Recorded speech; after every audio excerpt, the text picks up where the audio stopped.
do you you might have pervert say some perverse things or whatever. Guess what? That's some sin too. So no sin is bigger than the next sin, but just sin is sin. We all got to get right, period, as people. But this is the other thing that I wanted to say on that is for people to think, well, I'm going to say it like this. Now, for all the people out there that's saying, God ain't real and da da da da da da da, this and that.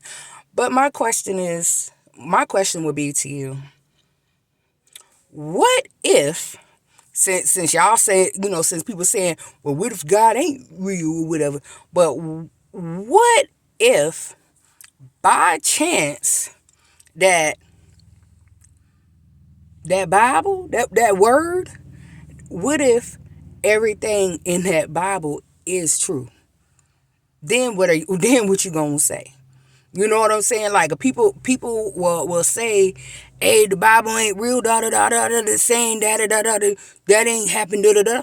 But on the flip side, let's just say, and I'm just using this example. Let's say everything that's in the Bible is correct and it is real and it is so, or whatever. Now, how would you feel that, like, dang, the Bible is real? Like, there really was a person that died for all of my sins, and everything that people were saying about Jesus, and all of this, all of it is actually real. You know what I'm saying?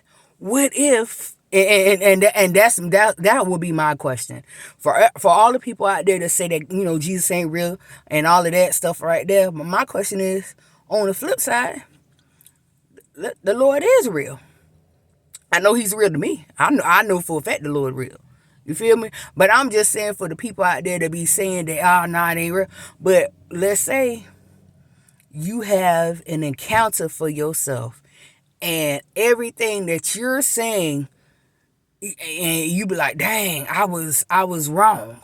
Now, let's say hypothetically, you might be right that, okay, whatever. But at the same time, the Bible has a lot of good teaching, a lot of good life lessons on how we should conduct ourselves and how we should treat people, and stuff like that. Now, people will say that that ain't, the Bible ain't all of that, Jesus ain't real or whatever. But you got good teaching, how you should treat your wife, your husband, how your children should treat their parents and stuff like that. So if you was to take all of that out of the situation or whatever, you would think like, okay, you know what? That might not be so, but you know what? Hey, it got some good information in it that I can use for my life, and that can actually, let's say, help people from deterring from doing all kind of wicked stuff that they that what society says is morally wrong. So if the Bible is telling you, in a sense, how you should live your life from day to day, be believe in one true God, how you should treat people, how you should treat one another. Somebody died and washed away all of my sins or whatever, so I won't have to live in hell or whatever. So I mean, I would say that's the question. Like, you can you can have your own opinions, but let's be respectful or whatever, because I might not agree with, let's say, another person's religion or what their individual choice is, but I'm gonna be respectful or whatever. I'm not gonna say something like, oh, well, why you believe that. It was like, you can have a good, I'll say, dialogue, and you can be like, well, you know what, I didn't even know that or whatever.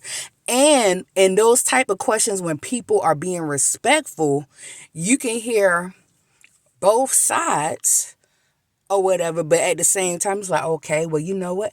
I did not know that about by this.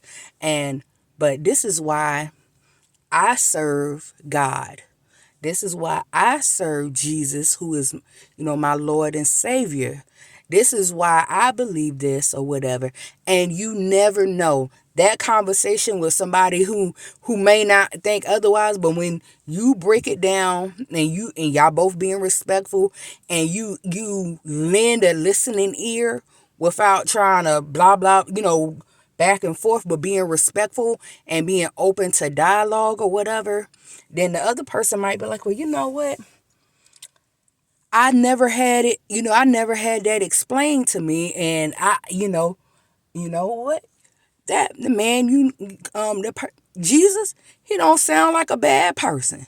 You know what? I mean, this is what I believe, but you know what? I might, if it's cool, can I attend a church service with you? Or can you show me in the Bible where it's talking about this particular thing? And can you like break this down to me? And key word, look, I might not be able to give you the answers, but I know where to go to get you to the right person who can give you the correct information, because I'm still in my journey or whatever. This life is not just for how people be putting on and stuff like that. No, this is a lifestyle. And this is something that it is, like when they say holiness, like, let me tell you something. When I was young, I used to think about, when I think about holiness, I would think about like the people wearing the dresses all the way down to the ankles and stuff like that. I was young, you know what I'm saying? That's what I would think, the sanctified, I call them the sanctified dresses and stuff like that. But holiness is just being set apart. It's a lifestyle. You know what I'm saying? Like prime example, stuff that you used to do, you don't particularly do or whatever, because you know where God is putting you from. Well, I'll say where God has brought you from, and you don't want to go back or whatever. You know what I'm saying? And I'll say it like this. And this is an example. Think about a person who's been an alcoholic or something, or been on drugs or something real bad or whatever.